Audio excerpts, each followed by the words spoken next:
Hello everyone, welcome to जेसा tutors. So students, आज के इस वीडियो में हम महाराष्ट्र स्टेट बोर्ड 2024 का जो बायोलॉजी का पेपर है इसका सॉल्यूशन लेके आए हैं। तो चलिए आगे बढ़ते हैं हम सेक्शन नंबर ए की तरफ।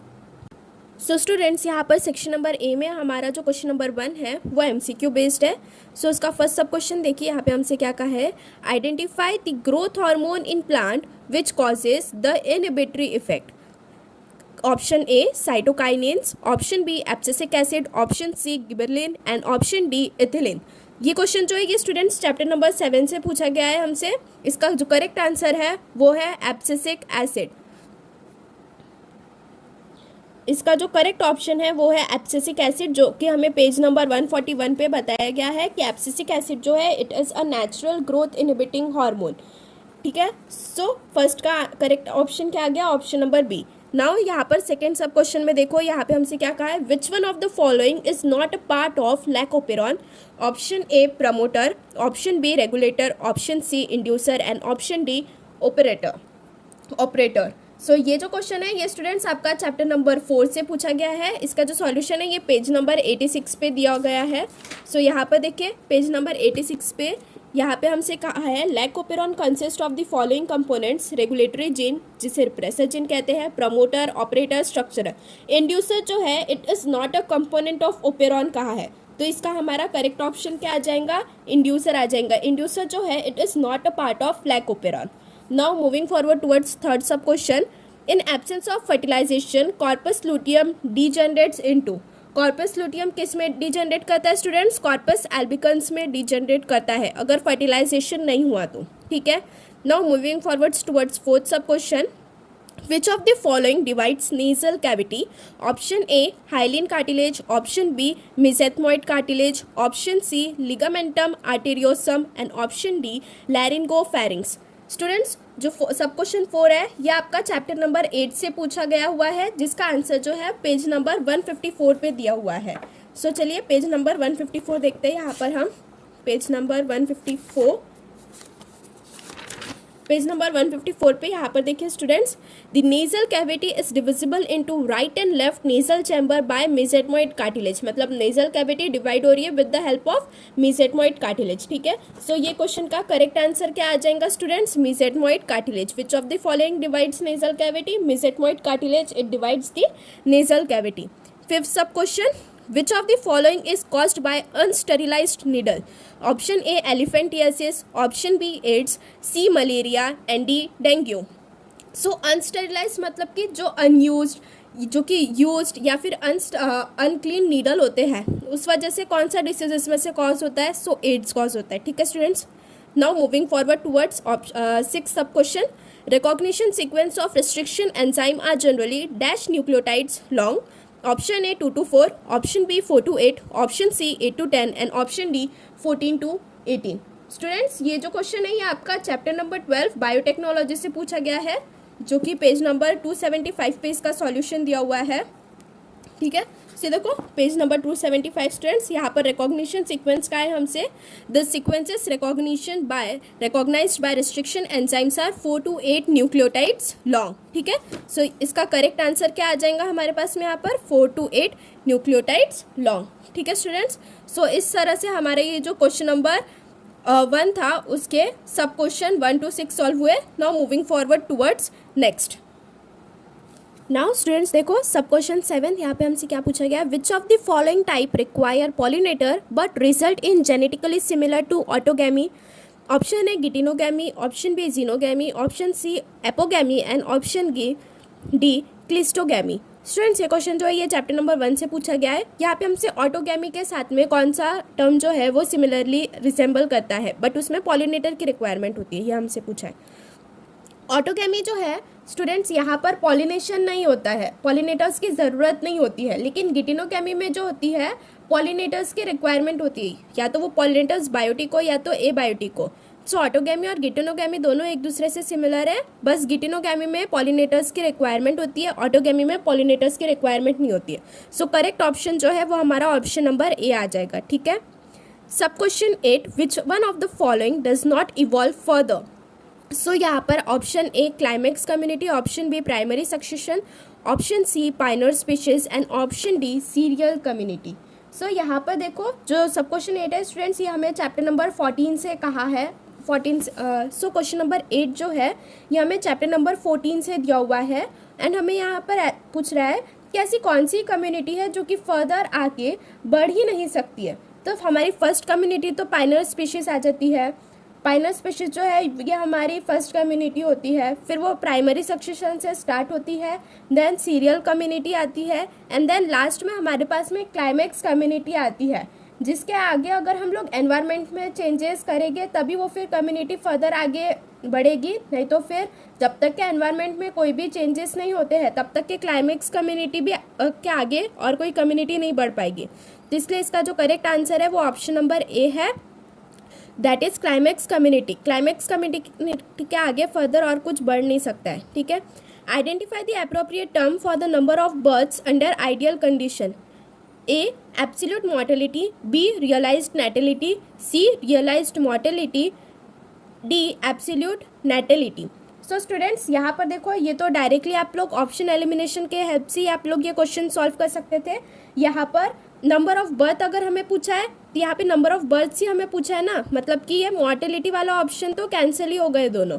नैटेलिटी का मतलब होता है number of birth and mortality का मतलब होता है नंबर ऑफ डेथ, ठीक है। मॉर्टेलिटी वाले ऑप्शन कैंसिल हो गए। अब दो टाइप के बताए थे मैंने, तो एक रियलाइज्ड होता है और एक एब्सोल्यूट होता है। मतलब कि यहाँ पर हमसे क्या कहा है, under ideal condition, ideal condition को ही हम लोग क्या कहते हैं, एब्सोल्यूट कहते हैं, ठीक है students.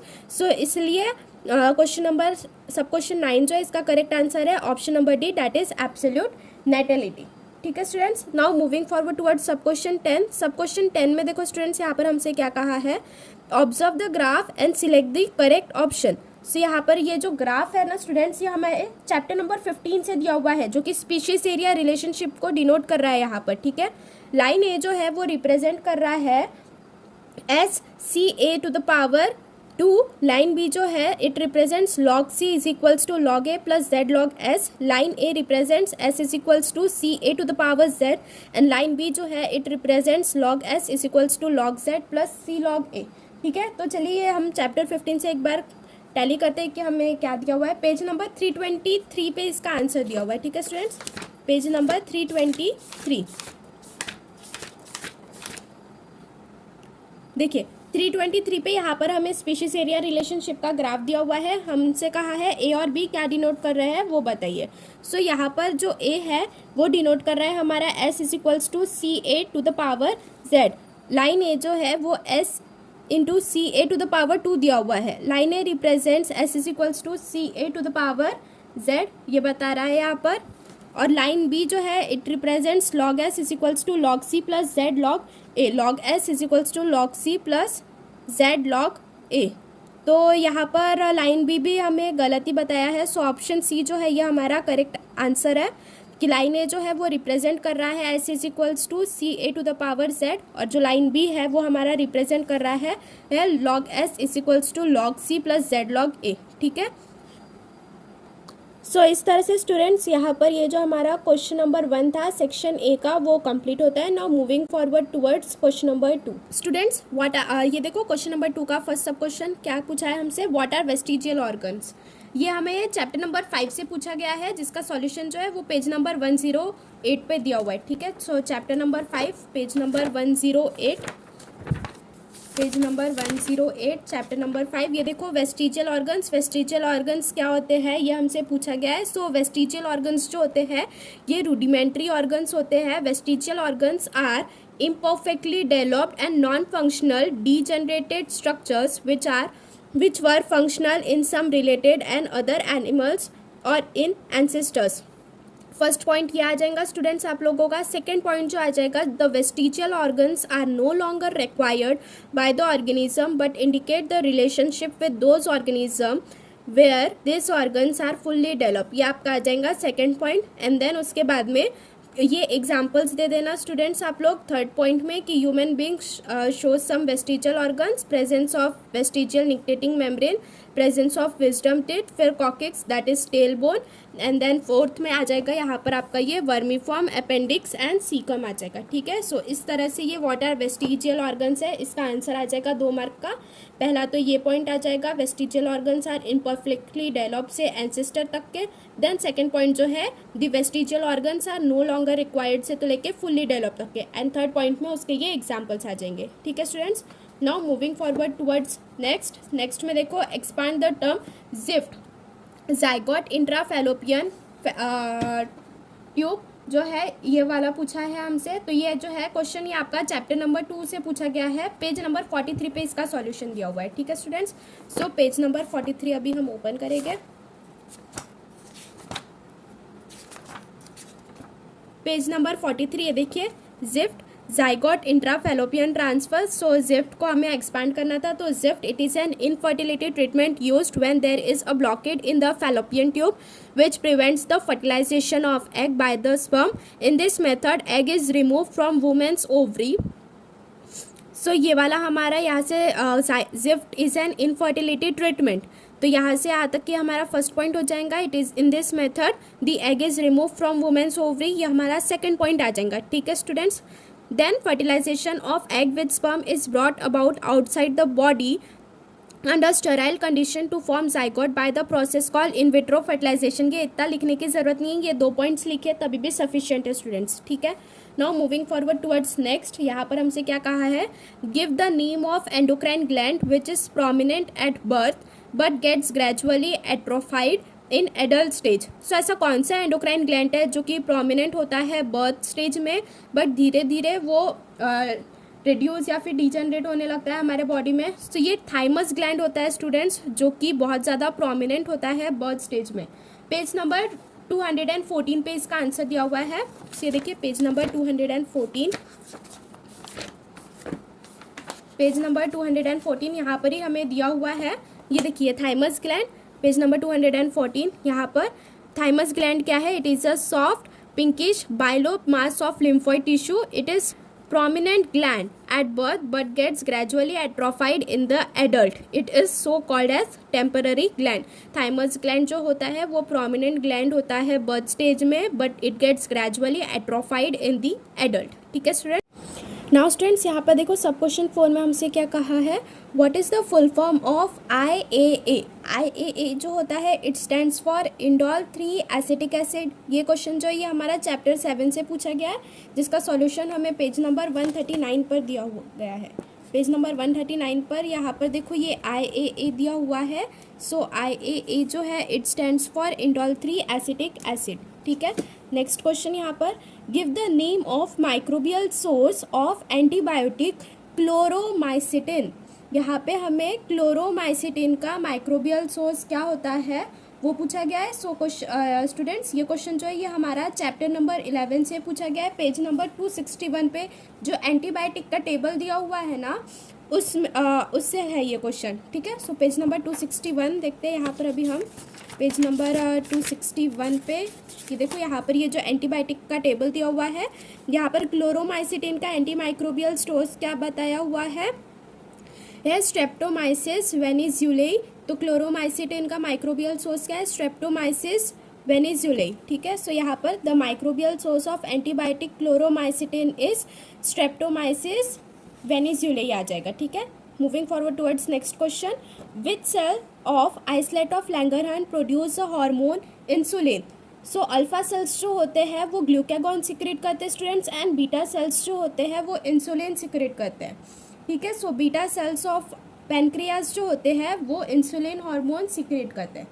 Now moving forward towards 7 सब question, how many meiotic divisions are required for the formation of 300 seeds in angiosperms।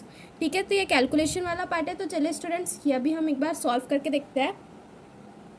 So students question में देखिए यहाँ पर हमें 300 सीड्स कहा है, ठीक है। अभी सीड जो होते हैं, सीड्स जो होते हैं वो किससे बनते हैं स्टूडेंट्स, जाइगोट से बनते हैं, है ना। अब जाइगोट किससे बनता है, fusion of male gamete and female gamete के फ्यूजन से हमें क्या मिलता है, जाइगोट मिलता है, ठीक है स्टूडेंट्स। अब मेल गैमेट ये हमें कहाँ से मिलते हैं, माइक्रोस्पोर मदर सेल से मिलते हैं ना। मेल गैमेट किससे मिलते हैं? हमें यहाँ पर माइक्रोस्पोर मदर सेल से मिलते हैं। ठीक है, तो माइक्रोस्पोर मदर सेल में क्या होता है हमारे पास में, जब उनका मियोसिस होगा तो फिर वो 4 सेल्स में डिवाइड हो गए। 4 सेल्स जो है वो फिर फर्दर हमें क्या देते हैं, 4 पोलन ग्रेन्स देते हैं। ठीक है, 4 पोलन ग्रेन्स देते हैं। तो मेल गैमेट हमें कैसे ऑब्टेन्ड होगा? जो माइक्रोस्पोर मदर सेल है उनमें अगर एक बार हम लोग मियोसिस करवाएंगे, एक मियोसिस करके वो हमें क्या देते हैं, 4 पोलन ग्रेन्स देते हैं। ठीक है स्टूडेंट्स, वही अगर हम लोग फीमेल गैमेट हमें ऑब्टेंड करना है, फीमेल गैमेट हम लोग कैसे ऑब्टेंड करेंगे? फीमेल गैमेट जो है वो हम लोग मेगास्पोर मदर सेल से ऑब्टेंड करेंगे। ठीक है, मेगास्पोर मदर सेल से हमें क्या मिलेगा, फीमेल गैमेट मिलेगा। अब ये जो मेगास्पोर मदर सेल्स है यहाँ पर क्या होते हैं, यहाँ पर 3 सेल्स ऑब्टेंड होते, यहाँ पर टोटल 4 सेल्स ऑब्टेंड होते हैं। ठीक है, 1 2 3 4, ये 4 सेल्स यहाँ पर ऑब्टेंड हुए, जिसमें से 3 सेल्स जो रहते हैं ये क्या हो जाते हैं, डीजनरेट हो जाते हैं, और एक सेल जो है वो एम्ब्रियो सैक बनाता है। यहाँ पर 3 सेल्स जो रहते हैं वो यहाँ पर डीजनरेट हो जाते हैं, और एक सेल जो होता है ये हमारा क्या बनाता है, एम्ब्रियो सैक। और यही एम्ब्रियो सैक में हमारे पास में क्या प्रेजेंट रहता है, फीमेल गैमेट प्रेजेंट रहता है। मतलब कि अगर हम लोग फीमेल गैमेट की बात करेंगे तो अगर एक फीमेल गैमेट है, जो मेगास्पोर मदर सेल होते हैं वो एक मियोसिस करने के बाद में हमें एक फीमेल गैमेट दे रहे हैं। और हमें यहाँ पर क्वेश्चंस में क्या पूछा है, कितने मियोटिक डिविजन्स रिक्वायर्ड है for formation of 300 seeds. 300 seeds कहाँ है, तो यहाँ पर अगर अभी एक मियोसिस से एक फीमेल गैमेट मिल रहा है तो हमें यहाँ पर 300 टाइम्स मियोसिस करवाना पड़ेगा, जिससे कि हमें 300 फीमेल गैमेट्स मिलेंगे एक मियोसिस के लिए। और अगर मेल गैमेट की रिक्वायरमेंट रहेंगी तो यहाँ पर हमें टोटल 75,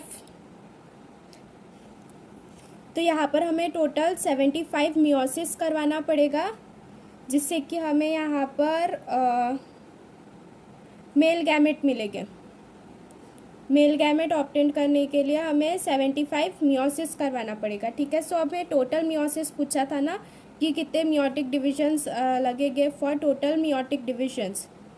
तो मेल गैमेट हमें एक मियोटिक डिवीजन करने से 4 मेल गैमेट मिल रहे थे हमें, तो हमें 300 सीड्स के लिए कितने मियोटिक डिविजन्स करने पड़ेंगे, मेल गैमेट ऑब्टेन करने के लिए 75। तो ये आगे हमारे 75 मियोटिक डिविजन्स करेंगे हम लोग मेल गैमेट ऑब्टेन करने के लिए, प्लस 300 डिविजन्स करेंगे हम लोग फीमेल गैमेट ऑब्टेन करने के लिए। टोटल कितना आ गया स्टूडेंट्स हमारे पास में, 375। सो इसका आंसर क्या आ जाएगा, correct answer 375 meiotic divisions are required for formation of 300 seeds in angiosperms. ठीक है, सो इस तरह से आपका जो क्वेश्चन नंबर 7 है वो यहाँ पर सॉल्व करते हैं। Now moving forward towards 8th में कहा है explain the term immigration. Immigration हमें एक्सप्लेन करने के लिए कहा है। तो जब कभी भी कोई भी पॉपुलेशन जो है वो उनकी कम्युनिटी से बाहर जाते हैं तो उसे हम क्या कहते हैं, इमिग्रेशन। मतलब वो कम्युनिटी के बाहर चले गए हैं, खुद का पॉपुलेशन जो है वो अपने कम्युनिटी से दूसरे कम्युनिटी में चले गए, तो उसे हम क्या कहेंगे, इमिग्रेशन कहेंगे। ठीक है स्टूडेंट्स, नाउ इस तरह से हमारा जो सेक्शन ए है वो यहाँ पर कंप्लीट हो गया students. Now moving forward toward section B. Section B में क्वेश्चन नंबर 3 देखो, यहाँ पर हमसे क्या कहा है, what are the reasons for the success of Mendel. ठीक है, सो ये क्वेश्चन जो है ये आपका स्टूडेंट्स चैप्टर नंबर 3 से पूछा गया है, जिसका सॉल्यूशन जो है पेज नंबर 49 पे दिया हुआ है। चैप्टर नंबर 3 पेज नंबर 49 पे दिया गया है, that is inheritance and variation. ये देखो यहाँ पर दिया हुआ है स्टूडेंट्स हमें, reasons for Mendel success is his experiments were carefully planned and involve large samples. He carefully recorded the number of plants of each type and expressed his results in term of ratios। तो यहाँ पर his और he के जगह पे क्या लिखना है, मेंडल्स करके लिखना। ठीक है, reasons for Mendel success are, Mendel's experiment were carefully planned and involved large samples. Mendel carefully recorded the number of plant of each type and expressed his results in terms of ratio. Next यहाँ पर देखो, in pea plant the contrasting characters can be easily recognised. ये जितने भी 5 points दिए हुए हैं ये पूरे के पूरे आपके मेंडल सक्सेस का आंसर आ जाएगा। ठीक है students, now moving forward towards next. So यहाँ पर देखो हमसे क्वेश्चन नंबर 4 में क्या कहा है, arrange the following steps of DNA fingerprinting in correct sequence. A gel electrophoresis, B isolation of DNA, C southern blotting and D restriction digestion. ठीक है स्टूडेंट्स, सो ये जो क्वेश्चन है ये आपका चैप्टर नंबर 4 से दिया हुआ है, that is molecular basis of inheritance on page number 89। इसका आंसर हमें मिल जाएगा। सो चलिए पेज नंबर 89 देखते हैं हम। पेज नंबर 89 यहाँ पर हमसे क्या कहा है कि हमें यहाँ पर सीक्वेंस बताना था डीएनए फिंगरप्रिंटिंग का। तो सबसे पहले आ जाएगा हमारे पास में आइसोलेशन ऑफ डीएनए, फिर उसके बाद में restriction digestion, then gel electrophoresis, and then उसके बाद में सदर्न ब्लॉटिंग आ जाएगा यहाँ पे। ठीक है स्टूडेंट्स, तो इस तरह से ये करेक्ट सीक्वेंस लिख लेना है यहाँ पर आप सभी। नेक्स्ट क्वेश्चन की तरफ हम आगे बढ़ते हैं। यहाँ पर क्वेश्चन नंबर 5 में देखो हमसे क्या पूछा है, distinguish between human sperm and ovum. तो स्ट्रक्चर के बेसिस पे हमें ह्यूमन स्पर्म एंड ओवम का डिफरेंशिएशन बताना है। ह्यूमन स्पर्म में आप लिख सकते हो कि सेंट्रियोल्स जो रहते हैं वो प्रेजेंट होते हैं, वेर एज ह्यूमन ओवम में जो सेंट्रियोल्स है वो एब्सेंट होते हैं। ठीक है, सो इस तरह से आपको स्ट्रक्चर के बेसिस पे दोनों के बीच का डिफरेंस बता देना है यहाँ पर। नेक्स्ट क्वेश्चन नंबर 6 में analyse the uses of gene therapy. तो यहाँ पर हमें जीन थेरेपी के यूजेस कहा गया है कि क्या होते हैं वो बताने के लिए। सो स्टूडेंट्स, ये क्वेश्चन जो है ये आपका चैप्टर नंबर 12 से पूछा गया है, बायोटेक्नोलॉजी के, जिसका सॉल्यूशन जो है वो पेज नंबर 281 पे दिया गया है। ठीक है, page number 281।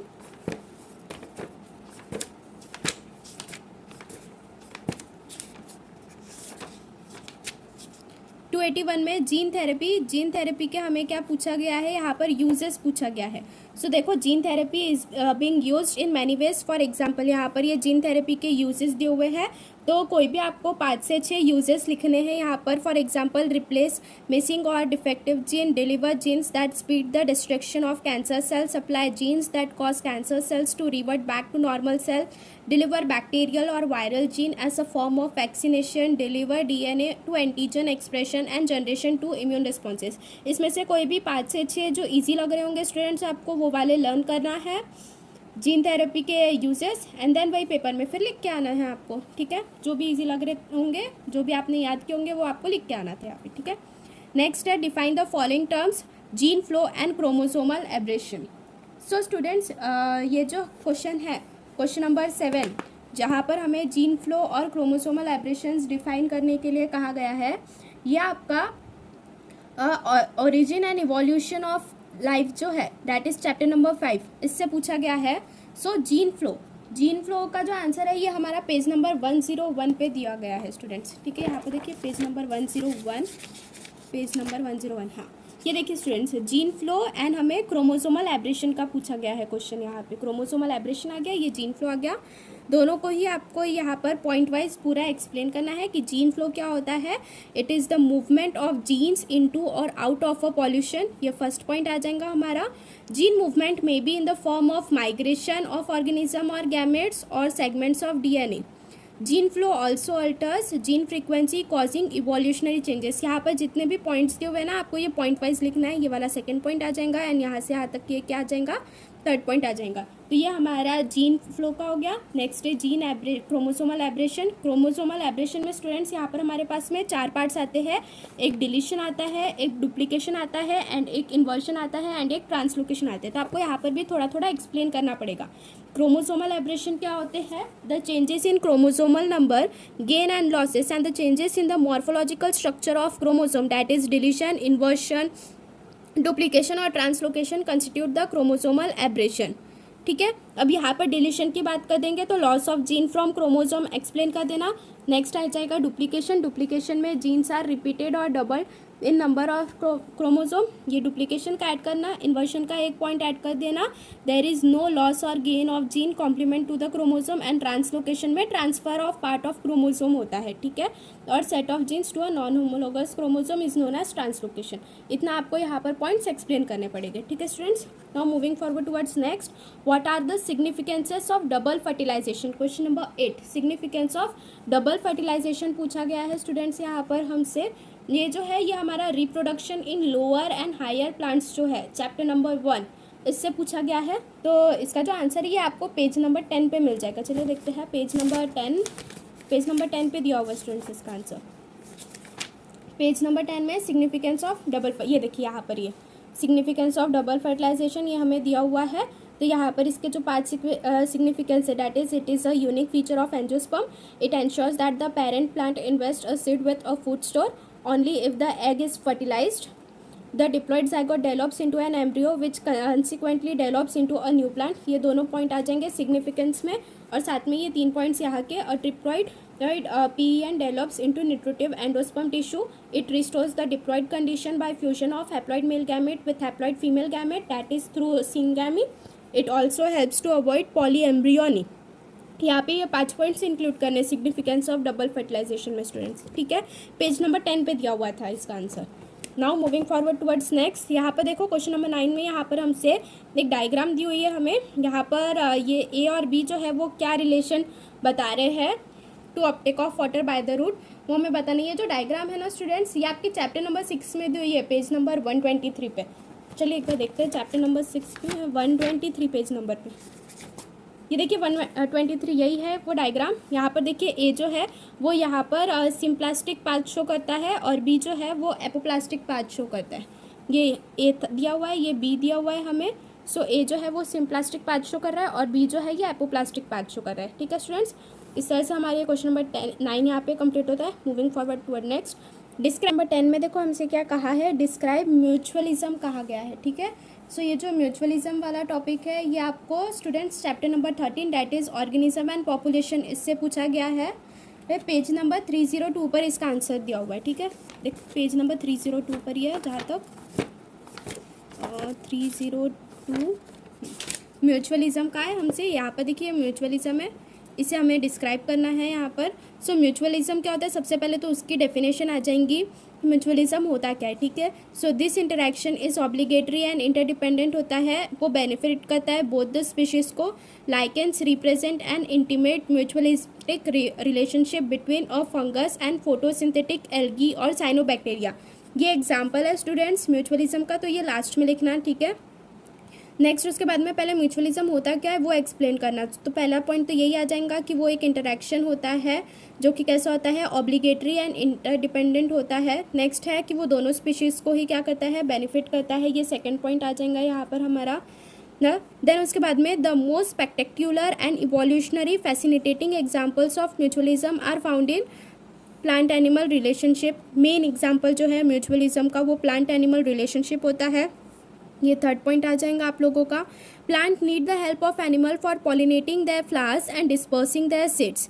Animals obviously have to be rewarded in the form of pollen and nectar for pollinators and juicy and nutritious fruits for seed dispersal. ये हमारा आ गया 5th पॉइंट और ये वाला आ गया हमारा 4th point. But the mutual beneficial system should be safeguard against the cheaters. For example, animal that try to steal nectar without aiding in pollination. Plant-animal interaction often involve co-evolution of the mutualist, that is, the evolution of the flower and its pollinator species are tightly linked with one another. यहाँ पर students ये जो mutual relationship है ये आप with the help of diagram भी यहाँ पर एक्सप्लेन कर सकते हो, ठीक है। With the help of diagram explain करना है एंड लास्ट में ये वाला एक एग्जांपल ऐड ऑन कर देना कि लाइकेंस जो होते हैं they represent N intimate mutualistic relationship between a fungus and photosynthetic algae और साइनोबैक्टीरिया, ठीक है। सो इस तरह से ये म्यूचुअलिज्म का यहाँ पर आंसर हो गया। मूविंग फॉरवर्ड टुवर्ड्स नेक्स्ट, यहाँ पर देखो हमसे क्या कहा है, explain factors affecting water absorption. Water absorption के कौन कौन से फैक्टर्स हैं जो कि उससे अफेक्ट करते हैं, ये प्लांट वाटर रिलेशन से पूछा गया है। चैप्टर नंबर 6 जो है आपका उससे पूछा गया है, पेज नंबर 122 पे दिया हो गया है स्टूडेंट्स, ये page number 122 plant water relation के फैक्टर्स अफेक्टिंग वाटर एब्जॉर्प्शन। देखो फैक्टर्स अफेक्टिंग वाटर एब्जॉर्प्शन, यहाँ पर ये जो टोटल 5 फैक्टर्स दिए हुए हैं ये सभी के सभी आपको लिखना है यहाँ पर। That is presence of capillary water is essential, rate of water absorption is maximum at soil temperature between 20 to 30 degree Celsius, high concentration of solutes in soil water reduces the rate of absorption of water, poorly aerated soil shows poor absorption rate, increased transpiration accelerates the rate of absorption of water in the irrigated soil। so इस तरह से ये आपका जो answer है वो आ जाएगा यहाँ पर, that is factors affecting water absorption, ठीक है students. Now moving forward towards next, यहाँ पर आ जाएगा question number 12, what is differentiation and रीडिफरेंशिएशन। Differentiation और रीडिफरेंशिएशन क्या होता है ये बताना है कि आपका chapter number 7 that is plant growth and mineral nutrition से क्वेश्चन पूछा गया है। जिसका आंसर हमें पेज नंबर 137 पे दिया हुआ है समथिंग, पेज नंबर 137 एंड 138 पे। ये पेज नंबर 137 पे ये देखिए, यहाँ पर हमसे क्वेश्चन में डिफरेंशिएशन एंड रीडिफरेंशिएशन पूछा गया था, तो ये डिफरेंशिएशन आ गया पेज नंबर 137 पे। यहाँ पर आपको ये डिफरेंशिएशन से रिलेटेड पूरे पॉइंट्स बताने हैं। एंड देन यहाँ पर पेज नंबर 138 पे ये रीडिफरेंशिएशन से रिलेटेड पूरा बताया है, ये इतना पूरा आपको लिखना है यहाँ पर। The cells produce by dedifferentiation once against loss the capacity to divide and mature to form specific function, this is called as redifferentiation. साथ में ये पहला पॉइंट आ जाएगा इसका। नेक्स्ट पॉइंट में फिर इसका एग्जाम्पल करके लिख देना कि secondary xylem and secondary phloem are formed from dedifferentiated cambium present in the vascular bundle. ठीक है, तो इस तरह से ये रीडिफ्रेंशिएशन का आंसर हो जाएगा यहाँ पर। एंड देन डिफ्रेंशिएशन के आंसर में भी यहाँ पर क्या होता है, पहले डिफ्रेंशिएशन वो एक्सप्लेन करना कि it is the maturation of cells derive from apical meristem of root and shoot, permanent change in structure and function of cells leading to maturation is known as differentiation. यह हमारा second point आ गया यहाँ पर। During cell differentiation, cell undergoes few two major anatomical and physiological changes.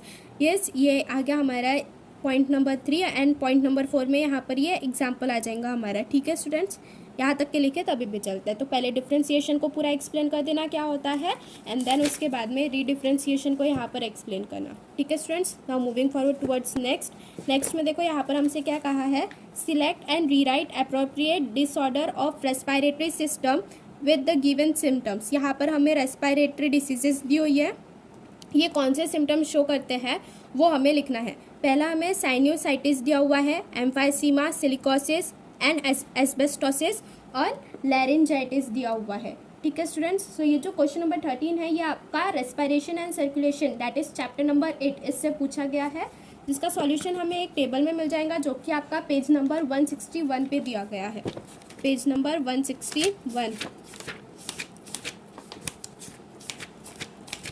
सभी diseases दिए हुए हैं एंड वो कौन से सिम्टम्स शो करते हैं वो भी दिया गया है वो पेज में।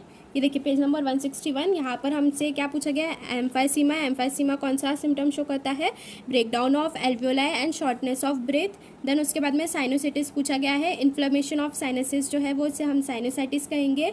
देन लैरिंजाइटिस कहा है, inflammation of larynx, vocal cord, sore throat, hoarseness of voice, mucus buildup and cough, ये इसका आ गया। एंड देन उसके बाद में हमें सिलिकोसिस का पूछा गया था, तो सिलिकोसिस जो होता है इन्फ्लेमेशन, फाइब्रोसिस, लंग डैमेज होता है। ठीक है, सो पेज नंबर 161 पर यहाँ पर हमें सभी डिसीजेस दिए थे एंड वो कौन से सिम्टम्स शो करते हैं यहाँ से आपको पता चल जाएगा। ठीक है students, now moving forward towards that is question number 14। Question number 14 में हमसे क्या कहा है, explain the steps involve in preliminary treatment of sewage. Students ये जो क्वेश्चन है ये आपका एनहांसमेंट ऑफ फूड प्रोडक्शन जो है उससे पूछा गया है, जिसका सॉल्यूशन आपको पेज नंबर 262 एंड 263 पे मिल जाएगा।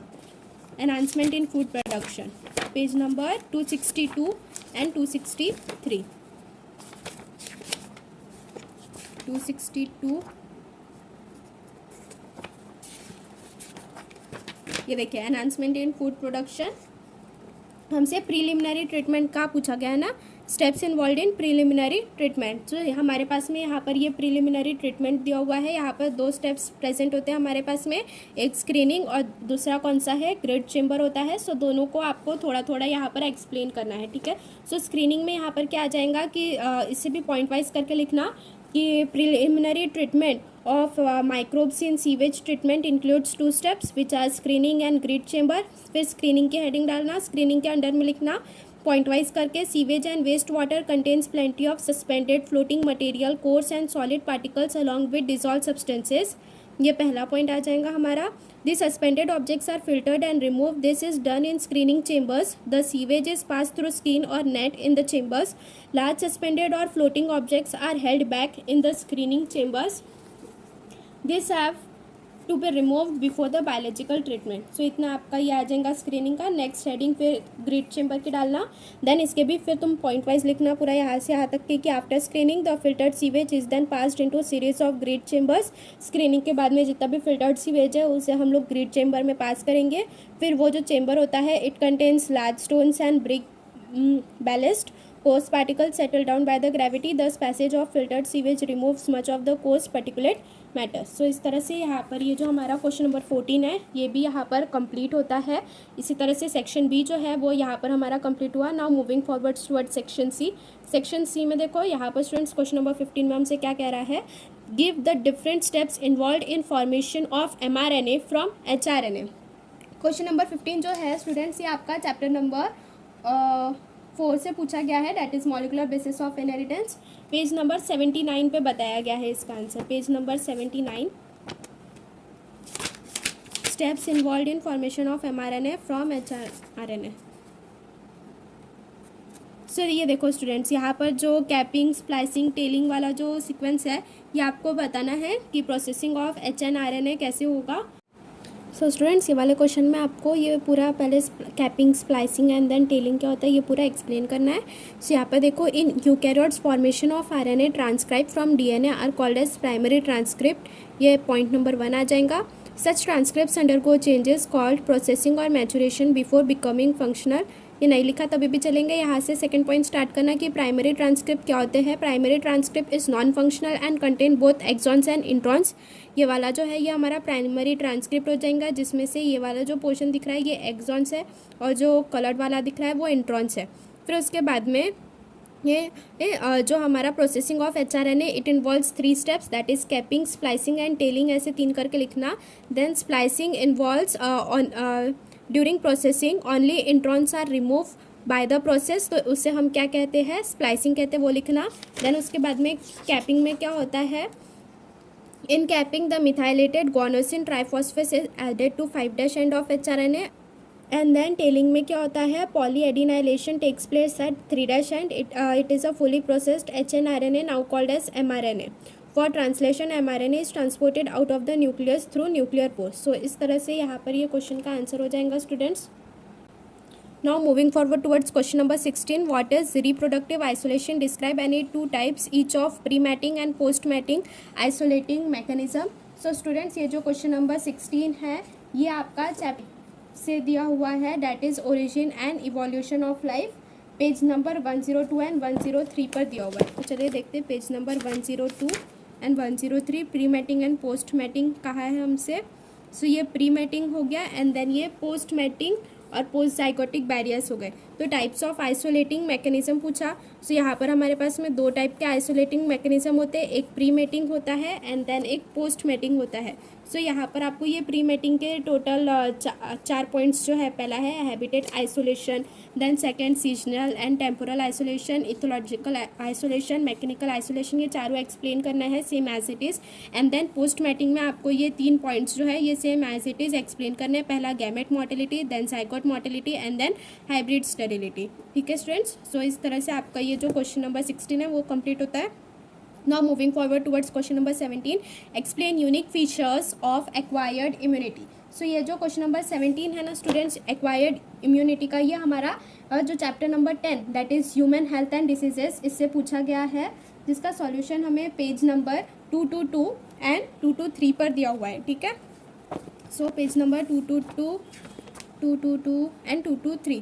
सो एक्वायर्ड इम्यूनिटी पूछा गया है हमसे. यूनिक फीचर्स बता एक्वायर्ड इम्यूनिटी के. सो यहाँ पर देखो ये एक्वायर्ड इम्यूनिटी है, दिया गया है हमें यहाँ पर. सो एक्वायर्ड इम्यूनिटी सबसे पहली बात होता क्या है उसकी डेफिनेशन लिखना. एंड देन उसके बाद में एक्वायर्ड इम्यूनिटी के ये जो फॉलोइंग यूनिक फीचर्स दिए हुए हैं, that is specificity, diversity, discrimination between self and non self, memory, ये चारों पॉइंट्स यहाँ पर इंक्लूड कर देना. तो आपको यहाँ तक कि इसका ये आंसर लिखना है. ठीक है. पहले ये एक्वायर्ड इम्यूनिटी होता क्या है उसकी मेन डेफिनेशन आ जाएगी. The resistance that an individual acquires during life is known as acquired immunity. ये पॉइंट नंबर 1 हो जाएगा. It is also known as adaptive और स्पेसिफिक इम्यूनिटी. ये पॉइंट नंबर 2 हो जाएगा. It involves the formation of antibodies in the body which neutralize the antigens.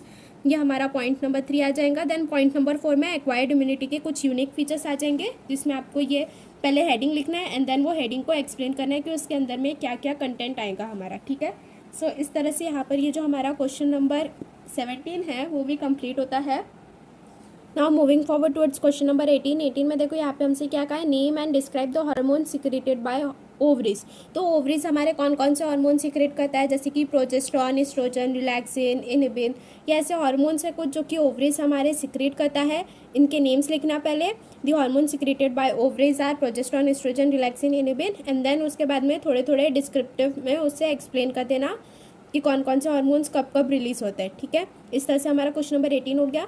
Question number 19 में देखो हमें क्या कहा है, explain different steps involve in PCR.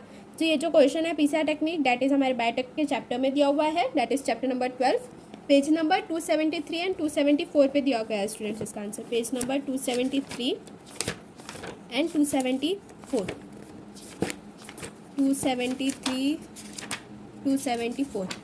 Steps involve in PCR कहा है ना हमसे, explain different steps involve in PCR. So यहाँ पर देखो स्टूडेंट, सबसे पहली बात पीसीआर होता क्या है ये हमें एक्सप्लेन करना है। PCR it stands for polymerase chain reaction, it is an another device used for gene cloning और जीन मल्टीप्लिकेशन इन विट्रो, ये पहला पॉइंट आ जाएगा। देन उसके बाद में it is the amplification of gene of interest through PCR, ये सेकेंड पॉइंट आ गया। देन उसके बाद में Kary Mullis made an important discovery in form of extremely powerful technique called as PCR. यार ये इतना सब नहीं लिखे तभी भी चलेगा, directly steps involve in PCR that is mechanism of PCR जो है ये आप लोग ने लिख दिया तो तभी सफिशिएंट है कि at the start of PCR ये पूरा मैकेनिज्म आ जाएगा उसमें, स्टेप 1, 2, 3। ये पहला वाला जो है रिएक्शन मिक्सचर जो है उसे हम हीट करेंगे at a temperature of 90 to 98 degree Celsius to separate the two strands of desired DNA, जिसे हम लोग क्या बोलेंगे, डीनेचुरेशन। तो पहली स्टेप हमारी जो है डीनेचुरेशन की स्टेप है, तो स्टेप 1 में हमारे पास में डीनेचुरेशन करके ऐसे हेडिंग डालना, देन उसके अंदर में ये कंटेंट लिखना। देन स्टेप 2 जो है ये हमारी एनिलिन की स्टेप है, तो स्टेप 2 में एनिलिन लिखना है एंड देन उसके बाद में ये अंदर का कंटेंट लिखना कि the mixture is allowed to cool to 40 to 60 degree Celsius that permits pairing of the primer to the complementary sequences in DNA. And then उसके बाद में यहाँ पर डीनेचुरेशन एनिलीन वाला ये स्टेप्स आ जाएगा एंड देन उसके बाद में लास्ट में हमारा रेप्लिकेशन वाला स्टेप आ जाएगा। ठीक है, देन स्टेप 3 यहाँ से यहाँ तक के प्राइमरी एक्सटेंशन वाला स्टेप आ जाएगा, denaturation, annealing and then extension जो स्टेप है ये आ जाएंगी। इस तरह से ये हमारे 3 स्टेप्स आ जाएंगे पीसीआर के एंड देन साथ में हमारे पास में ये जो डायग्राम दिया हुआ है ये आपको ड्रॉ करना था वहाँ पर। ठीक है स्टूडेंट्स, इस तरह से हमारा ये जो क्वेश्चन नंबर 19 है ये भी यहाँ पर कंप्लीट होता है। नाउ यहाँ पर क्वेश्चन नंबर 20 में देखो स्टूडेंट्स हमसे क्या कहा गया है, यहाँ पर 3 डायग्राम्स दिए हुए हैं A B and C, identify A B and C from the above diagram and give their function. तो यहाँ पर देखो ए बी सी क्या क्या है वो हमें पूछ रहा है। तो ये जो डायग्राम है स्टूडेंट्स ये आपका पेज नंबर 116 पे दिया हुआ है from chapter number 8 that is respiration and circulation. Page number 118 open करके देखते हैं हम, पेज नंबर 166 पे दिया हुआ है ये डायग्राम, पेज नंबर 166। ये देखो यहाँ पर देखो ये 3 लोब्स दिख रहे हैं, ये न्यूट्रोफिल है, तो न्यूट्रोफिल का क्या फंक्शन होता है वो आपको लिखना है। देन साथ में 2 लोब्स दिख रहे हैं यहाँ पर, तो वो हो गया हमारा इसिनोफिल्स हो गया। 3 लोब्स दिख रहे हैं तो ये न्यूट्रोफिल है, 2 लोब्स वाला इओसिनोफिल है एंड ये डायरेक्टली ये जो 1 लार्ज लोब दिख रहा है वो क्या हो गया, सी वाला हमारा मोनोसाइट हो गया। ठीक है, सो 3 लोब वाला न्यूट्रोफिल, ये देखो 3 लोब वाला न्यूट्रोफिल के यहाँ से फंक्शंस लिख लेना आप लोग कि न्यूट्रोफिल जो होते हैं they are responsible for destroying pathogens by the process of phagocytosis. Pus is a mixture of dead neutrophil, damage tissues and dead microbes. इतना न्यूट्रोफिल्स जो होते हैं, बाकी का कुछ लिखा नहीं तभी भी चल जाएगा, बस न्यूट्रोफिल का मेन फंक्शन।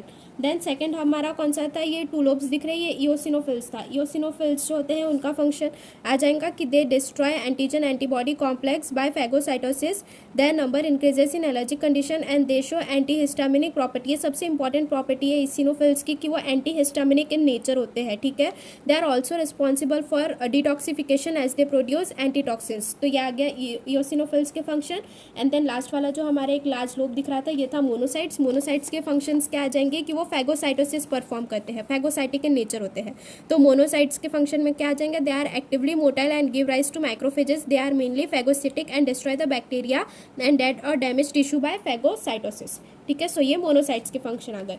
सो इस तरह से आपका यहाँ पर जो क्वेश्चन नंबर 20 है वो भी यहाँ पर कंप्लीट होता है। So now moving forward towards question number 21 में हमसे क्या कहा है, what are the limitations of root pressure theory. So ये जो रूट प्रेशर थ्योरी है स्टूडेंट्स ये हमें chapter number 6 that is plant water relationship में दिया हुआ है पेज नंबर 124 एंड 125 पे दिया हुआ है इसका आंसर। तो चलिए देखते हैं page number 124 and 125। Root pressure theory है, उसके हमें लिमिटेशंस पूछा गया है क्वेश्चन में। तो यहाँ पर देखो, पहले तो एक्सप्लेन कर देना थोड़ा सा कि रूट प्रेशर थ्योरी क्या होता है, ठीक है। According to this theory the activity of living cells of root is responsible for translocation of water, इतना आ जाएगा। As water absorption by root is constant and continuous process, hydrostatic pressure is develop in living cells of cortex of root. ये हो गया। Then this is termed as root pressure, इतना लिख देना। Then objectives और लिमिटेशंस ऑफ रूट प्रेशर, जिसमें ये 5 objectives जो दिए हुए हैं यहाँ पर, ये आपको लिखना है कि it is not applicable to plants taller than 20 metre, ascent of sap can also occur even in the absence of root system, root pressure value is almost nearly zero in taller gymnosperm trees, in actively transpiring plants no root pressure is developed, xylem sap under normal condition is under tension, that is it shows negative hydrostatic pressure और high osmotic pressure, ठीक है। सो इस तरह से ये limitations आ जाएंगे यहाँ पर रूट प्रेशर थ्योरी के। पहले रूट प्रेशर थ्योरी थोड़ा एक्सप्लेन करना क्या होता है एंड देन उसके बाद में उसकी ये लिमिटेशंस लिखना 5, ठीक है students. Moving forward towards question number 22, explain green house effect with reference to gases responsible for it and their sources. तो यहाँ पर ये हमसे ग्रीन हाउस इफेक्ट पूछा गया है क्वेश्चन नंबर 22 में, जो कि हमें दिया हुआ है चैप्टर नंबर 15 में, that is biodiversity conservation and environmental issues. इसमें हमें पेज नंबर 338 एंड 339 पे दिया हुआ है, पेज नंबर 338 एंड 339 पर दिया हुआ है ग्रीन। सो यहाँ पर देखो स्टूडेंट्स, पेज नंबर 337 पे ग्रीन हाउस इफेक्ट दिया हुआ है हम लोग को with reference to global warming and gases involve है। तो सबसे पहले ग्रीन हाउस इफेक्ट क्या होता है वो लिखना कि ग्रीन हाउस इफेक्ट जो होता है it is responsible for heating of earth surface and atmosphere. Without green house effect the average temperature of earth would have been -18 degree Celsius rather than an average of 15 degree Celsius of the solar radiation that reaches the earth. Clouds and gases reflect about 1/4 and absorb some of it. So इस तरह से ये इतना point आ जाएगा। Then उसके बाद में part of this radiations do not escape into the space because atmospheric gases absorb a major portion like CO2 and CH4, इतना पॉइंट इंक्लूड करना। देन उसके बाद में यहाँ पर ये जो ग्रीन हाउस इफेक्ट का डायग्राम दिया हुआ है यहाँ पर, ये नेचुरल ग्रीन हाउस इफेक्ट है, ये human enhanced green house effect है, तो वो लिखना है। एंड देन गैसेस रेस्पॉन्सिबल कौन कौन से होते हैं ग्रीन हाउस गैसेस, उससे रिलेटेड लिखना कि the molecules of this gases radiate heat energy and a major part of it comes back to the earth surface, ये एक पॉइंट हो गया।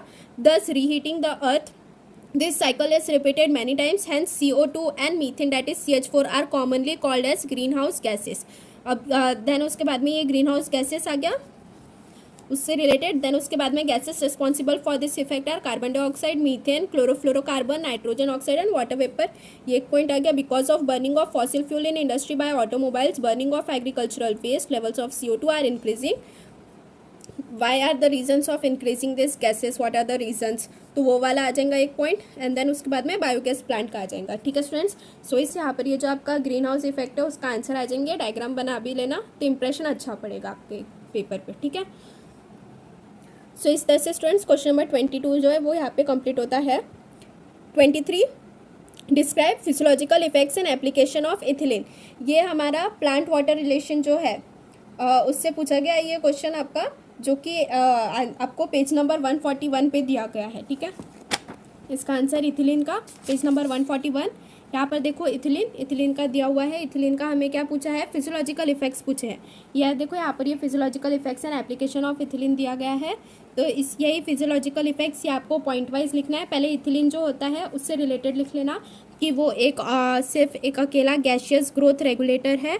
देन उसके बाद में ये वाला पॉइंट लिखना है कि it is a simple gaseous hydrocarbon with essential role in food ripening. Fruit ripening function होता है इथिलीन का। Most widely use compound as a source of ethylene is ethephon. It is synthesize in root, shoot apical, meristem, ripening fruits and etcetera. Then उसके बाद में उसके physiological effects and applications आ जाएंगे। तो applications में भी ये पॉइंट वाइज करके आ जाएगा कि it promote ripening of fruits like banana, apples and mangoes. ये पहला पॉइंट आ जाएगा। देन उसके बाद में सेकंड पॉइंट आ जाएगा, it stimulates initiation of lateral roots in plants and breaks the dormancy of bud and seed. It breaks seeds and buds dormancy, ये सेकंड पॉइंट आ जाएंगे यहाँ से। Then it accelerates the abscission activity in leaves, flowers and fruits by forming of abscission layers, ये point number 3 लिख सकते हो आप। Then ethylene it inhibits growth of lateral buds and causes apical dominance and retards flowering, ये point number 4 आ गया। then it is associated with enhancement of process of senescence of plant organs। ये point number 5 आ गया। इतने 5 points लिखे तभी भी sufficient है। अगर आपको और बढ़ाना होगा आंसर देन ये वाला भी पॉइंट इंक्लूड कर देना कि it inhibits flowering in most of the plants except pineapple. Pineapple ही एक ऐसा प्लांट है जहाँ पर वो फ्लावरिंग को इनहिबिट नहीं कर पाता है, बाकी सभी प्लांट्स में इथिलीन जो है वो फ्लावरिंग इनहिबिट करता है, ठीक है। सो इस तरह से ये फिजियोलॉजिकल इफेक्ट्स आ जाएंगे हमारे इथिलीन के। Now moving forward towards next question, give the name and type of first, fourth and seventh cranial nerve. So ये क्वेश्चन जो है ये आपका chapter number 9 that is control and coordination से पूछा गया है। पेज नंबर 196 पर जो टेबल दिया हुआ है आपको क्रेनियल नर्व का, उससे आपको ये नेम एंड टाइप पता चल जाएंगे कौन से टाइप का है। क्रेनियल नंबर 1, 4 एंड 6, कौन सा पेज नंबर है? 196 पेज नंबर। ये देखो स्टूडेंट्स, ये 196 page number. First cranial nerve olfactory है, फोर्थ क्रेनियल नर्व पैथेटिक है और सिक्स्थ क्रेनियल नर्व जो है वो एब्ड्यूसेंस है। उसका टाइप लिख देना कि वो कौन से टाइप की है। मोटर है, ये वाली भी मोटर है, और ऑल्फैक्टरी वाली जो है वो सेंसरी है। देन उसका ओरिजिन लिख देना कि वो ऑल्फैक्टरी लोब से ओरिजिनेट हुआ है, पैथेटिक वाला फ्लोर ऑफ मिड ब्रेन से हुआ है, एंड एब्ड्यूसेंस वाला पॉन्स से हुआ है, ठीक है। सो इस तरह से यहाँ पर जो ये आपका क्वेश्चन नंबर 24 है ये कंप्लीट होता है। Moving forward towards question number 25, describe pyramid of energy with the help of diagram. So ये वाला जो क्वेश्चन है ये आपका चैप्टर नंबर 14 से पूछा गया है। Pyramid of energy that is ecosystem and energy flow, page number 314 पे दिया गया है इसका सॉल्यूशन, पेज नंबर 314। ये देखो पिरामिड ऑफ एनर्जी ये दिया हुआ है। तो ये वाला डायग्राम निकालना ये क्वेश्चन में बहुत ज़्यादा कंपलसरी है। देन उसके बाद में पिरामिड ऑफ एनर्जी, ये देखो यहीं से स्टार्ट हो रहा है, तो यहाँ से ही लिखना स्टार्ट करना पिरामिड ऑफ एनर्जी से रिलेटेड पूरा कंटेंट। कि पिरामिड ऑफ एनर्जी जो होता है it is always upright, it can never be inverted because when energy flows from a particular trophic level to the next trophic level some energy is always lost as heat at each step. So ये वाला आ गया हमारा first point. Then second point में आ जाएगा in smaller food chain more energy is available then in longer food chain, ये हमारा सेकंड पॉइंट आ जाएगा। There are certain limitations to ecological pyramids, ये वाला नीचे का पॉइंट नहीं लिखे तभी भी चलेगा। पिरामिड ऑफ एनर्जी जो होता है वो हमेशा अपराइट होता है। ये पहला पैराग्राफ, साथ में डायग्राम बना के इसे एक्सप्लेन कर दिए, तो इतना भी काफ़ी है यहाँ पर, ठीक है स्टूडेंट्स। इस तरह से आपका जो क्वेश्चन नंबर 24 है, सॉरी क्वेश्चन नंबर 25 ये भी कंप्लीट होता है। Moving forward towards question number 26, what is lac, what give economic importance of lakh. So lakh, what is lakh and list economic importance of lakh. So यहाँ पर लाख से आप लोग बैंगल्स, टॉयज़ वगैरह बनाने के लिए यूज़ करते हो, वो सब लिख सकते हो, ठीक है। सो इस तरह से क्वेश्चन इस तरह से स्टूडेंट्स हमारा जो सेक्शन नंबर सी है वो यहाँ पे कंप्लीट होता है। Now moving forward toward section D. Section D में देखो यहाँ पर हमसे क्या कहा है, describe histological structure of testis with well labelled diagram. ये जो क्वेश्चन है ये chapter number 2 that is reproduction in lower and higher animals से दिया गया है। पेज नंबर 20 पे आपको हिस्टोलॉजिकल स्ट्रक्चर ऑफ टेस्टिस मिल जाएगा स्टूडेंट्स, पेज नंबर 20 पे। ये देखो हिस्टोलॉजी ऑफ टेस्टिस का ये वाला जो डायग्राम है, ये डायग्राम आ जाएंगी पहले हमारी, देन उसके बाद में ये हिस्टोलॉजी ऑफ टेस्टिस जो दिया हुआ है आपको ये पूरा यहाँ पर एक्सप्लेन करना है कि टेस्टिस जो होते हैं it is externally covered by collagenous connective tissue layer called as tunica albuginea. ये फर्स्ट पॉइंट आ गया। Outer to it is an incomplete peritoneal covering called tunica vaginalis and inner to is tunica vasculosa a thin membranous and vascular layer. ये second point आ जाएगा। Fibres from tunica albuginea divide each testis into about 200 to 300। ये पूरा का पूरा paragraph लिखना है students, यहाँ तक कि आपको पॉइंट वाइज करके। देन उसके बाद में यहाँ पर ये डायग्राम जो है ये भी यहाँ पर आपको ड्रॉ करनी है। एंड देन उसके बाद में ये नीचे वाले पॉइंट्स आ जाएंगे। जर्माइनल एपिथेलियल जो होते हैं दैट इज जर्माइनल एपिथेलियम सेल्स, इनमें जो गैमेटोजेनेसिस होगा तो फिर वो स्पर्मेटोजोआ फॉर्म करेंगे, ठीक है। इस तरह से ये पूरा पॉइंट्स आ जाएगा यहाँ पर। और they secrete male hormone, androgen and testosterone तक के, ठीक है। सो ये पूरा पार्ट आ जाएगा आपका हिस्टोलॉजी ऑफ टेस्टिस में। यहाँ पर डायग्राम निकालना मस्ट है, ठीक है स्टूडेंट्स, तभी जाके आपको पूरे आउट ऑफ मार्क्स मिलेंगे जितने भी मार्क्स का वो क्वेश्चन आपसे पूछा गया है, ठीक है students. Now moving forward towards next, what are the chromosomal disorders, describe Turner syndrome and Klinefelter syndrome. So students ये जो क्वेश्चन है क्रोमोसोमल डिसऑर्डर्स वाला ये आपको chapter number 3 that is inheritance and variation इससे पूछा गया है। पेज नंबर 66 एंड 67 पे इसका सॉल्यूशन मिल जाएगा। चलिए देखते हैं पेज नंबर 66 एंड 67।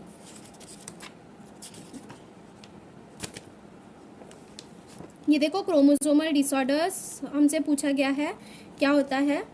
सो यहाँ पर ये जेनेटिक डिसऑर्डर्स आ गया स्टूडेंट्स हमारा, ये जेनेटिक डिसऑर्डर्स आ गया स्टूडेंट्स। इसी में देखो यहाँ पर हमें ये क्रोमोसोमल डिसऑर्डर्स दिए हुए हैं। तो यहाँ पर पहले क्रोमोसोमल डिसऑर्डर्स क्या होते हैं, उसके पहले जेनेटिक डिसऑर्डर्स क्या होते हैं वो थोड़ा एक्सप्लेन करना कि जेनेटिक डिसऑर्डर्स की दो मेन कैटेगरी होती है, एक मेंडेलियन डिसऑर्डर्स और एक क्रोमोसोमल डिसऑर्डर। मेंडेलियन डिसऑर्डर्स जो होता है it occurs mainly caused by alteration और mutation in gene, example thalassaemia, sickle cell anaemia, colour blindness, haemophilia, phenylketonuria etcetera. Whereas chromosomal disorder are caused by absence or excess of one or more chromosomes or other abnormal arrangement, Down syndrome, Turner syndrome and Klinefelter syndrome। ये उसके examples आ गए। पहले ये genetic disorders यहाँ पर इतना explain करना, then उसके बाद में यहाँ पर ना टर्नर सिंड्रोम और जो क्लिनफेल्टर सिंड्रोम है ये एक्सप्लेन करना। पूरा same as it is students यहाँ पर आपको एक्सप्लेन करना है, बस वो पॉइंट वाइज एक्सप्लेन करना है, यहाँ से यहाँ तक के, ये वाला भी यहाँ से यहाँ तक के, ठीक है स्टूडेंट्स। टर्नर सिंड्रोम क्या है, it is a sex chromosomal disorder cause due to non disjunction of chromosome during gamete formation, ये पहला पॉइंट आ जाएगा। सेकंड पॉइंट आ जाएगा, individual born with Turner syndrome has 44 autosomes with XO, तो starting में ऐसे ही लिख देना, एक्स मोनोसोमी या फिर एक्सो फीमेल्स रहेंगे इसमें, ठीक है। They are phenotypically females, they have a short stature that is height and web neck, lower posture hairline, broad shield shaped chest, poorly developed ovaries and breast and low intelligence। सो इस तरह से ये Turner syndrome का आ जाएगा। Same वैसे ही यहाँ पर क्लिनफ्लेंटर syndrome का आ जाएगा, XXY मेल्स होते हैं। तो यही पूरा एक्सप्लेन करना है आपको, बस ये पॉइंट वाइज लिखना है स्टूडेंट्स यहाँ पर, ठीक है। सो इस तरह से ये जो क्वेश्चन नंबर 29 है उसके तरफ अभी हम आगे बढ़ते। Describe nervous system in planaria with well label diagram. So students ये क्वेश्चन जो है ये आपका चैप्टर नंबर 9 से पूछा गया है, that is control and coordination. Page number 183 पे आपको इसका सॉल्यूशन मिलेगा। चलिए देखते हैं पेज नंबर 183। पेज नंबर 183 यहाँ पर क्या कहा है, नर्वस सिस्टम इन प्लेनेरिया को हमें डिस्क्राइब करना है विथ वेलेबल डायग्राम। तो सबसे पहले तो ये डायग्राम आ जाएंगी आपकी, देन उसके बाद में यहाँ पर ये प्लेनेरिया का नर्वस सिस्टम का थोड़ा डिस्क्रिप्शन आ जाएगा यहाँ पे, ठीक है। सो प्लेनेरिया जो होता है it is a platform belonging to phylum platyhelminthes, ये फर्स्ट पॉइंट आ जाएगा। It is the most primitive animal with central nervous system located on the ventral side of the body, second point आ जाएगा। It consist of a mass of cerebral और cephalic ganglion appearing like an inverted U shape brain, ये वाला एक पॉइंट आ जाएगा। This line anterior, ये पूरा जो नर्वस सिस्टम है उससे रिलेटेड ये पूरे पॉइंट वाइज एक्सप्लेन करना। एंड देन लास्ट में या फिर सबसे स्टार्टिंग में डायग्राम निकालना, कभी भी आंसर के बीच में थोड़ी थ्योरी लिखने के बाद में फिर बीच में डायग्राम निकाल रहे हो, फिर आगे फर्दर थ्योरी कंटिन्यू कर रहे हो, कभी भी ऐसा मत करना। या तो पहले डायग्राम बना देना थ्योरी लिखने के पहले, या तो फिर थ्योरी पूरी कंप्लीट होने के बाद में डायग्राम बनाना, ठीक है। तो यहाँ पर द PNS वाला ये जो पॉइंट है, इंक्लूड सेंसरी सेल्स, ये सब पूरा लिखना है आपको द बॉडी तक के, ठीक है स्टूडेंट्स। सो इस तरह से यहाँ पर ये नर्वस सिस्टम इन प्लेनेरिया, इसका आंसर आ जाएगा। डायग्राम बनाना कंपलसरी है, डायग्राम के नीचे वो डायग्राम का नाम भी लिखना, आपने किस चीज़ का डायग्राम बनाया, साथ में ये लेबलिंग करना भी बहुत ज़रूरी है यहाँ पर, ठीक है। सो इस तरह से आपका क्वेश्चन नंबर 29 जो है वो कंप्लीट होता है। Moving forward towards question number 30, explain the terms grafting, apomixis, polyembryony and parthenocarpy. So students यहाँ पर जो ग्राफ्टिंग वाला क्वेश्चन है ये आपका, इसका आंसर आपको पेज नंबर 2 पे मिल जाएगा यहाँ पे, ठीक है। पेज नंबर 2 पे देखो स्टूडेंट्स, यहाँ पर ये ग्राफ्टिंग दिया हुआ है, हमें ग्राफ्टिंग दिख रहा है, तो ग्राफ्टिंग को एक्सप्लेन कर देना कि ग्राफ्टिंग में क्या होता है। पहले कि ये ग्राफ्टिंग इन रोजेस का भी डायग्राम आएगा लास्ट में, कि स्टॉक और स्कियॉन ऐसे दो पार्ट्स होते हैं, ठीक है। So in this method part of stem containing more than one bud scion is joint into a rooted called stock, scion जो है वो स्टॉक पर जॉइंट होता है, called grafting. Whereas budding is also called as bud grafting, in which only one bud is joint to a stock, example में apple आ जाएगा, ठीक है। तो इस तरह से ये ग्राफ्टिंग और ये उसका डायग्राम आ जाएगा यहाँ पर। नेक्स्ट हम हमसे कौन से एक्सप्लेन करने के लिए कहा है, apomixis, polyembryony and parthenocarpy. Apomixis जो है स्टूडेंट्स ये आपको पेज नंबर 14 पे मिल जाएगा। पेज नंबर 14 देखते हैं अभी हम, एपोमिक्सिस पेज नंबर 14, ये देखो स्टूडेंट्स ये एपोमिक्सिस पेज नंबर 14 पे मिल जाएगा हमें। तो एपोमिक्सिस बस क्या होता है वही हमें बताना है कि it is a phenomenon of formation of embryo through asexual reproduction and without formation of gamete and the act of fertilization, ठीक है। Alternatively it is unusual sexual reproduction where there is no meiosis and syngamy, embryo develops into ovule and ovule forms into a seed. In apomixis when a gamete organ, ये पूरा ही लिखे तभी भी चल जाएगा, ठीक है students. In apomixis when a gamete organ और cell produces embryo like structure without fertilisation, उससे हम एपोगेमी कहेंगे। Similarly when diploid sporozoite cell produces a diploid gametophyte without undergoing meiosis, it is called as apospory, साथ में उसका example आ जाएगा, ठीक है। देन उसके बाद में यहाँ पर आप ऐसे भी कर सकते हो कि दो मेन कैटेगरी के सिर्फ नाम इंक्लूड कर सकते हो कि एक रिकरेंट एपोमिक्सिस होता है और एक नॉन रिकरेंट एपोमिक्सिस होता है, ठीक है। सो इस तरह से एपोमिक्सिस का आ जाएगा। देन उसके बाद में एक पार्थेनोकार्पी और पॉलीएम्ब्रियोनी का पूछा था स्टूडेंट्स, पेज नंबर 15 पे देखो मिल जाएगा यहाँ पर। ये पार्थेनोकार्पी आ गया। पार्थेनोकार्पी का डायरेक्टली लिख देना कि it is the condition in which fruit is develop without the process of fertilization. पहला पॉइंट आ जाएगा पार्थेनोकार्पी का। Naturally in some varieties of pineapple, banana, papaya etcetera, in these plants it seems that the placental tissue is in the unfertilized ovary produces auxins which is responsible for enlargement of ovary into fruit. The fruit resembles the normally produced fruit but it is not seedless। ये parthenocarpy में आ जाएगा पूरा points. Then polyembryony, polyembryony का यहाँ पर ये points आ जाएंगे स्टूडेंट्स पूरा का पूरा कि it is the development of more than one embryos inside the seed and the condition is described as polyembryony. Polyembryony means more than one embryo. The additional embryos result from the differentiation and development of various maternal and zygotic tissue associated with the ovule of seed. Polyembryony जो होते हैं, it may be true or false depending upon whether many embryos arise in the same embryo sac or in different embryo sac in the same ovule, ठीक है। सो इतना भी लिखा आपने polyembryony का पॉइंट तभी भी सफिशिएंट है, ठीक है स्टूडेंट्स। सो इस तरह से आपका यहाँ पर ये चारों डेफिनेशंस कंप्लीट होती है, that is grafting, apomixis, polyembryony and polyparthenocarpy. Now moving forward towards the last question of our biology paper, that is question number 31। Question number 31। So यहाँ पे देखो हमसे क्या कहा है, interpret the given diagram A and B and list the changes occurring during inspiration and expiration. ये जो diagram है ये स्टूडेंट्स आपके chapter number 8 that is respiration and circulation, same उसी में दिया हुआ है, पेज नंबर 156 पे दिया गया है ये डायग्राम, पेज नंबर 156। देखो ये पेज नंबर 156 ये वाला इंस्पिरेशन का डायग्राम है, जब ये डाउनवर्ड एरो वाला जो है ये इंस्पिरेशन का डायग्राम है, मतलब कि हम लोग इनहेल कर रहे हैं, एंड ये जो आउटवर्ड एरो है ये एक्सपिरेशन की डायग्राम है, ठीक है। सो वही हमें यहाँ पर बताना है कि इंस्पिरेशन में मतलब हम एयर इनहेल कर रहे हैं, ब्रीदिंग इन कर रहे हैं तो diaphragm contract and it moves downwards, और वही अगर हम एक्सपिरेशन की प्रोसेस कर रहे हैं दैट इज़ ब्रीदिंग आउट की प्रोसेस कर रहे हैं तो डायफ्राम रिलैक्स हो रहा है एंड अपवर्ड मूव कर रहा है। साथ में ये साइड वाली जो कंडीशन है रिब केज की सिचुएशन क्या है, वो कब अपवर्ड मूव कर रहा है, कब फॉरवर्ड मूव कर रहा है इंस्पिरेशन के केस में, तो वो भी आपको मेंशन करनी है, ठीक है स्टूडेंट्स। सो इस तरह से आपका ये जो बायोलॉजी का पेपर है वो यहाँ पर कंप्लीट होता है students. If you like the video please share as much as possible and subscribe our channel. Thank you.